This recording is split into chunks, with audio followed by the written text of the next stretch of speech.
नमस्कार दोस्तों, का हाल बा। आज के वीडियो हम एगो अइसन तरीका बताएं जो ना सर वो लोग घरे बैठल बैठल अपन अपन मोबाइल से रोज के 500 से 1000 रुपये तक कमा सकत नहीं है। वीडियो का पूरा देखिएगा कि लास्ट में एगो सीक्रेट ट्रिक भी बा। वीडियो शुरू करे से पहले वो लोग से एगो अनुरोध बा कि अगर अभी तक चैनल को सब्सक्राइब ना करे तो सब्सक्राइब कर ले। दोस्त हमारे बात करता नहीं ऑनलाइन अर्निंग ऐसा बहुत सारा ऐप बा जौना से वो लोग टास्क कंप्लीट करके पैसा कमा सकत नहीं।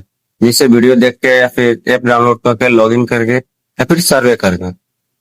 सबसे पहले वो लोग अपन प्ले स्टोर खोली, प्ले स्टोर पर सर्च करे अर्निंग ऐप, एक ऐप इंस्टॉल कर लेकर लॉगिन करे, लॉगिन करे ओकरा में छोटा छोटा टास्क कंप्लीट करे। टास्क कंप्लीट कम तो वॉलेट में पैसा जमा होके लगे यानी कि रहुआ आसानी से अपन यूपीआई या फिर फोन पे या पेटीएम पे विड्रॉ कर सकते हैं या निकाल सकते हैं। अब ध्यान से सुनिए कुछ इम्पोर्टेंट बात। रउआ के एगो एप्लीकेशन ज्यादा एप्लीकेशन यूज करे के बा और डेली टास्क कंप्लीट करे के बा ओकरा में।